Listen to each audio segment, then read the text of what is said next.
नमस्कार दोस्तों, Jodhpur nursing classes के ऑनलाइन प्लेटफॉर्म पे मैं दिनेश शर्मा आप सभी का हार्दिक स्वागत करता हूं। प्यारे दोस्तों, अगर आपने हमारा चैनल सब्सक्राइब नहीं किया तो प्लीज सब्सक्राइब कर लो, लाइक करो, ठीक है। आज हम डिस्कस करने वाले हैं एक बहुत इंपॉर्टेंट टॉपिक और इंटरेस्टिंग टॉपिक, वो है एनएसटी। आज का टॉपिक अपना रहेगा एनएसटी, नॉन स्ट्रेस टेस्ट। बहुत इंपॉर्टेंट टॉपिक है।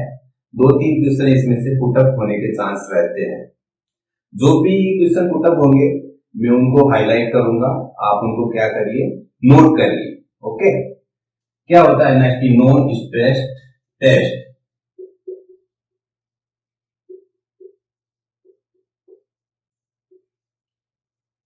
अगर मैं आपसे पूछूं कि नॉन स्ट्रेस टेस्ट होता क्या है, तो सभी स्टूडेंट्स का एक ही आंसर होना चाहिए कि sir, non stress test fetal wellbeing को असेस करने के लिए परफॉर्म किया जाता है। सिर्फ और सिर्फ एक आंसर आपका होना चाहिए। किस लिए परफॉर्म किया जाता है? To assess fetal wellbeing. NST किस लिए परफॉर्म किया जा रहा है? फीटल वेलबींग को असेस करने के लिए परफॉर्म किया जा रहा है। जो ग्रोइंग फीटस है, यूट्रस के अंदर फीटस ग्रो कर रहा है, वो वेल कंडीशन में है या नहीं है, उस कंडीशन को असेस करने के लिए क्या किया जा रहा है? एनएसटी को परफॉर्म किया जा रहा है। ठीक है, ये क्वेश्चन इंपॉर्टेंट क्वेश्चन है, यहाँ से क्वेश्चन पुटअप होता है, तो आपका आंसर होना चाहिए फीटल वेलबींग को असेस करने के लिए क्या किया जाता है? एनएसटी को परफॉर्म किया जाता है। ओके, नेक्स्ट वन अपन देखते हैं कौन से वीक में इसको अपन असेस कर सकते हैं। तो कौन से वीक में परफॉर्म किया जाएगा एनएसटी? 30 week onwards. जो प्रेगनेंसी के 30 वीक है उस पे क्या कर सकते हैं अपन? एनएसटी को परफॉर्म कर सकते हैं, या तो 30 वीक हो या फिर उसके बाद में हो। 30 वीक या फिर बोल सकते हैं थर्ड ट्राइमेस्टर ऑफ प्रेगनेंसी रहेगा।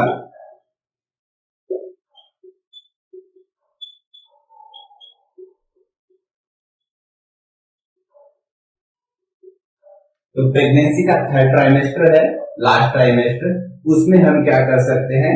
एनएसटी को परफॉर्म कर सकते हैं।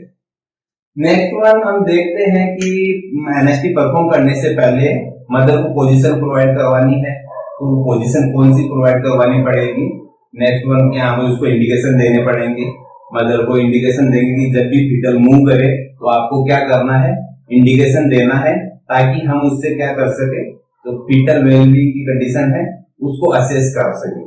उस टाइम में क्या होगा, जैसे फीटस मूव करेगा तो फीटल हार्ट रेट क्या होगी? इंप्रूव होगी। और अपने को करना क्या है? फीटल हार्ट रेट को क्या करना है? रिकॉर्ड करना है। ठीक है, इसका प्रोसीजर देखें अपन। बात करते हैं प्रोसीजर की, तो प्रोसीजर में क्या करेंगे? फर्स्ट वन अपन क्या करेंगे? मदर को क्या करेंगे? पोजीशन प्रोवाइड करेंगे।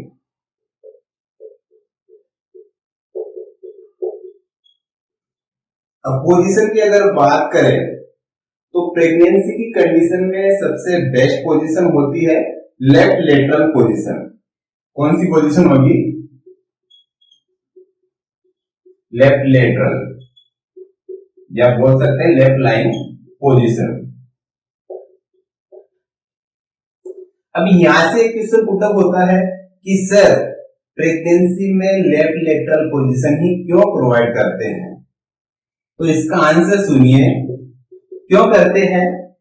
प्रेगनेंसी में क्या होता है, यूट्रस ग्रो करता है, यूट्रस का वेट बढ़ेगा, तो जो इंटीरियर वेना केवा है उस पे क्या करता है? यूट्रस प्रेशर क्रिएट करता है। अगर अपन सुपाइन पोजीशन में मदर को लिटाएंगे तो उसमें क्या होगा, जो इंटीरियर वेना केवा है वो क्या होगा?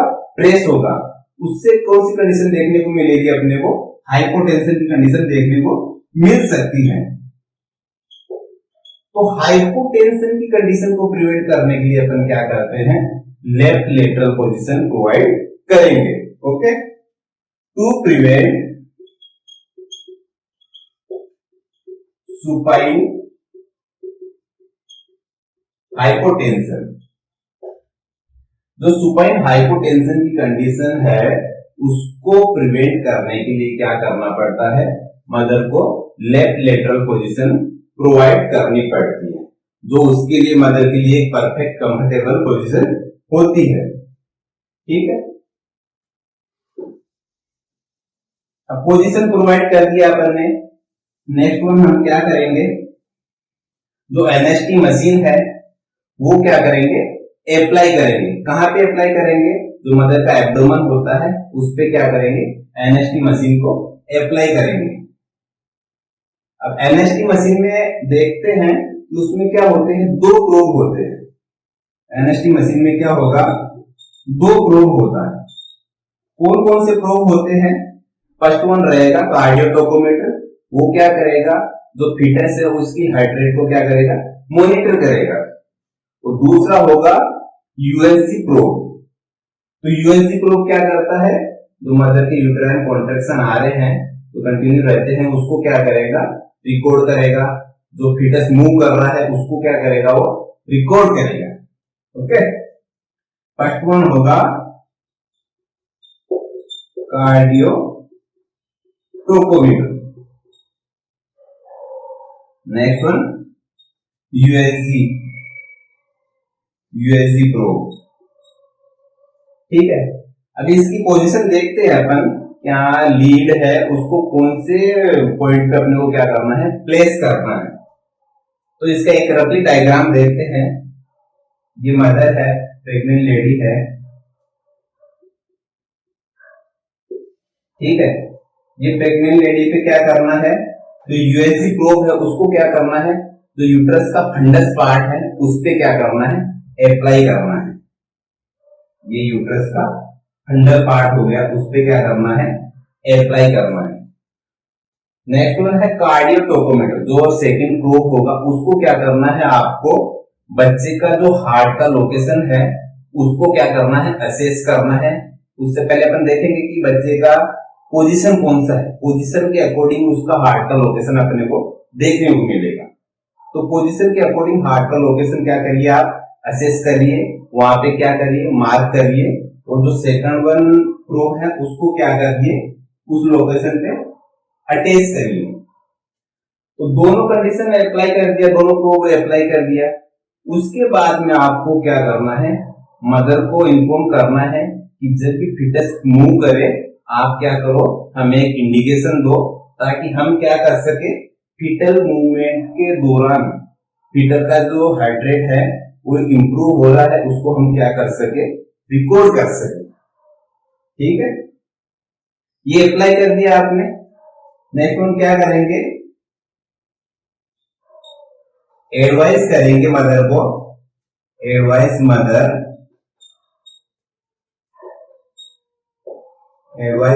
टू इन्फॉर्म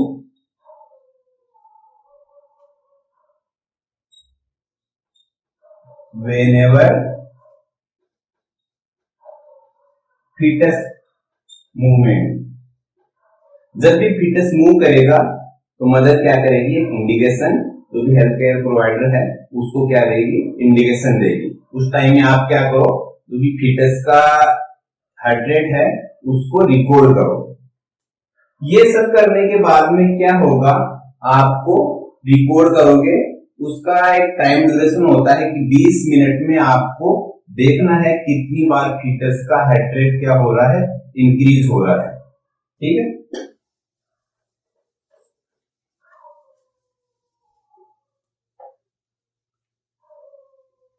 तो जो क्राइटेरिया है वो क्राइटेरिया हम देखते हैं।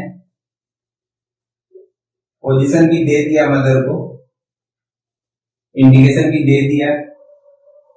अब हम देखेंगे कि यहाँ पे बच्चे का जो हार्ट रेट है वो कितना होना चाहिए, कितने टाइम में। ठीक है, हमें देखना है 20 मिनट्स के अंदर,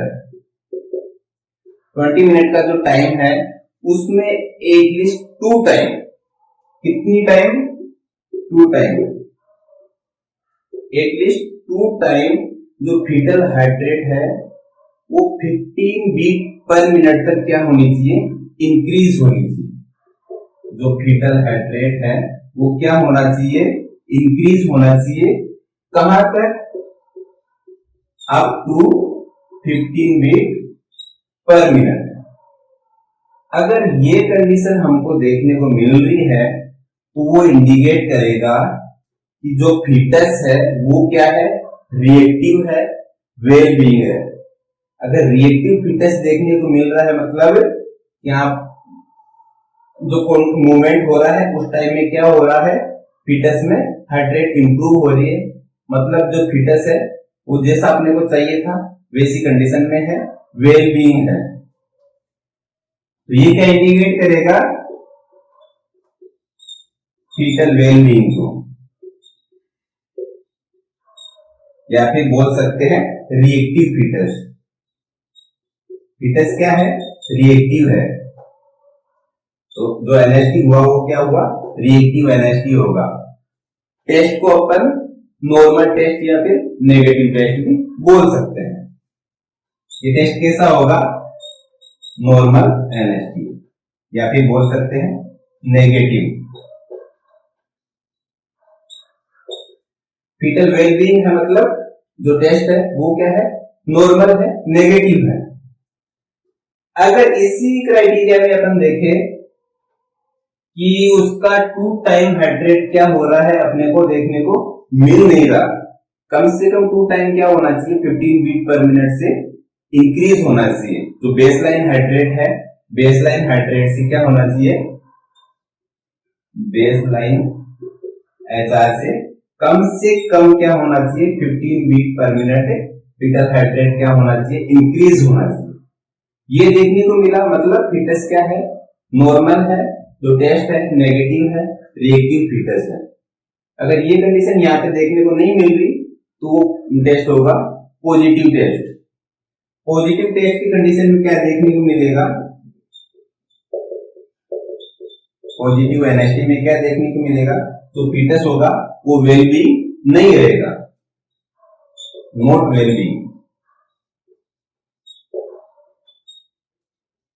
नॉट रिएक्टिव होगा, वेलबीइंग नहीं है मतलब रेस्पॉन्स कुछ नहीं कर रहा, वो नॉन रिएक्टिव रहेगा।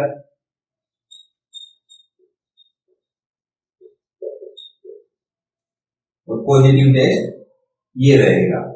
अब यहां से आपको एक क्वेश्चन कंफर्म देखने को मिलेगा, टाइम ड्यूरेशन का जो क्राइटेरिया है वो क्वेश्चन में दिया होगा, जो केस सिनेरियो बनाएगा उसमें सारा क्राइटेरिया डालेगा और आपको पूछेगा कि यहाँ पर ये टेस्ट है वो नेगेटिव है या पॉजिटिव है।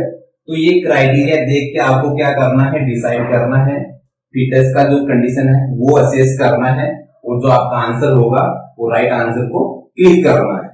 ओके,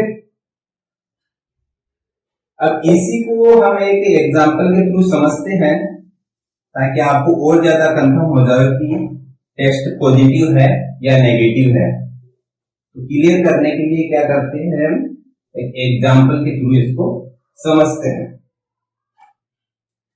मान लीजिए जो फीटल हार्ट रेट है, बेसलाइन हार्ट रेट है, वो आपको दे रखा है, जो बेसलाइन हार्ट रेट है वो 130 है, 130 बीट पर मिनट, ठीक है। और आपका क्राइटेरिया क्या बोल रहा है, 20 मिनट्स में 2 टाइम कितने बीट पर मिनट तक इंक्रीज होना चाहिए, 15 बीट पर मिनट। 20 मिनट में 2 टाइम कितना इंक्रीज होना चाहिए, up to 15 beat per minute. ये क्राइटेरिया आपको क्या करना है, इस पे अप्लाई करना है, ठीक है। अब आपने क्या किया, एनएसटी परफॉर्म किया और 20 मिनट के टाइम ड्यूरेशन में आपने क्या किया, उसका रिकॉर्डिंग किया। वो रिकॉर्डिंग में आपको क्या देखने को मिला, मान लो 3 बार उसका हार्ट रेट क्या हुआ, आपको रिकॉर्ड हुआ, फीटस क्या हुआ, 3 बार मूव किया वो टाइम में, और उस टाइम में क्या हुआ, फीटल हार्ट रेट 3 बार इंक्रीज हुआ। ठीक है, देखते हैं अपन कि कितना कितना रिकॉर्डिंग अपने को देखने को मिला है। फर्स्ट वन मान लीजिए उसका हुआ 135 बीट पर मिनट, ये अपने को रिकॉर्डिंग देखने को मिली। ओके, नेक्स्ट वन देखने को मिला 145 beat per minute, third one देखने को मिल रहा है 150 बीट पर मिनट। अब आप क्या करिए, जो बेसलाइन हार्ट रेट है उसमें क्या करिए, 15 बीट पर मिनट क्या होना चाहिए, इंक्रीज होना चाहिए। तो 130 में 15 बीट क्या करो आप ऐड करो, कितना आना चाहिए, 145 तक क्या होना चाहिए, उसका हार्ट रेट होना चाहिए। अगर ये 145 बीट पर मिनट आपको हार्ट रेट कम से कम 2 बार देखने को मिल रही है तो वो कंडीशन क्या होगी, नॉर्मल होगी, नेगेटिव होगा। तो यहाँ पे देखिए कितनी बार देखने को मिल रहा है, फर्स्ट ऑप्शन में क्या है 135, मतलब ये क्राइटेरिया क्या कर रहा है, फॉलो नहीं कर रहा। नेक्स्ट वन कितना होना चाहिए, 145 होना चाहिए, यहाँ पे कितना दे रखा है, सेकंड टाइम में कितना रिकॉर्ड हुआ 145, मतलब क्राइटेरिया क्या किया इसने, फुलफिल किया है, मतलब टेस्ट क्या है, पॉजिटिव, ये नेगेटिव की तरफ जा रहा है। ओके, थर्ड वन क्या है 150 है, और होना कितना चाहिए था अपने पास में, कम से कम 145 तक होना चाहिए था। क्राइटेरिया क्या कर रहा है, ये फुलफिल कर रहा है। फर्स्ट ऑप्शन में फुलफिल नहीं कर रहा, लेकिन जो 2 अदर ऑप्शन है वो क्या कर रहे हैं, क्राइटेरिया को फुलफिल कर रहे हैं। और अपना जो क्राइटेरिया दे रखा है वो यही दे रखा है कि कम से कम 2 टाइम क्या होना चाहिए, जो हार्ट रेट है 15 बीट पर मिनट तक इंक्रीज होना चाहिए। तो जो टेस्ट होगा वो क्या होगा, नेगेटिव होगा। तो ये टेस्ट क्या हुआ अपना, नेगेटिव। तो ये क्या चीज को शो करेगा, फीटस है वो आराम से मस्त है, कोई उसको टेंशन नहीं है। ठीक है, अब इसी में हम देखते हैं पॉजिटिव कब हो सकता था। यही टेस्ट अगर रीडिंग बराबर नहीं आती तो वो पॉजिटिव हो सकता था। उसका एक रीडिंग लेके हम देख सकते हैं। मान लीजिए ये 150 की जगह अपने को रिकॉर्ड हुआ 132, तो 132 क्या कर रहा है, क्राइटेरिया को फॉलो नहीं कर रहा। जो क्राइटेरिया के अकॉर्डिंग अपने पास में रिकॉर्डिंग आनी चाहिए थी वो 145 आनी चाहिए थी। तो ये क्या हुआ, रॉन्ग हुआ। तो यहाँ पे जो टेस्ट का रिजल्ट देखने को मिलेगा वो क्या मिलेगा, आपसे पूछो तो आपका एक ही आंसर होना चाहिए कि सर ये टेस्ट क्या है, पॉजिटिव है, मतलब जो फीटस है वो रिएक्टिव नहीं है। टेस्ट क्या होगा, पॉजिटिव होगा, positive test, non reactive fetus, या बोल सकते हैं इसको फीटस वेलबींग नहीं है, नॉट वेलबींग। ओके, सबको समझ में आ गया होगा।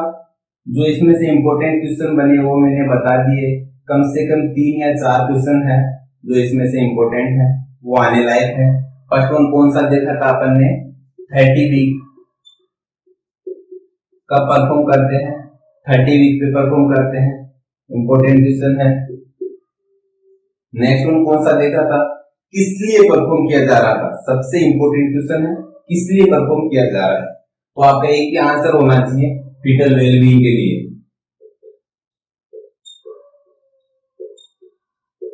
किस लिए परफॉर्म किया जा रहा है, फीटल वेलबींग को असेस करने के लिए क्या किया जा रहा है, परफॉर्म किया जा रहा है। नेक्स्ट वन क्वेश्चन कहां से उठ के आएगा, ये जो क्राइटेरिया दे रखा है उसका क्या देगा एग्जामिनर, आपको केस सिनेरियो बना के देगा कि ये कंडीशन आपको देखने को मिल रही है, आपको कौन सा टेस्ट आप परफॉर्म कर रहे हो। तो आपका एक ही आंसर होना चाहिए, एनएसटीएम परफॉर्म कर रहे हैं, और वो किस लिए परफॉर्म कर रहे हैं, फीटल वेलबींग की कंडीशन को असेस करने के लिए कर रहे हैं। ओके, तो आज का टॉपिक अपना यहीं तक सीमित है। नेक्स्ट वन अपन फिर मिलेंगे एक छोटे से ब्रेक के बाद में एक छोटे से टॉपिक के साथ में। Thank you.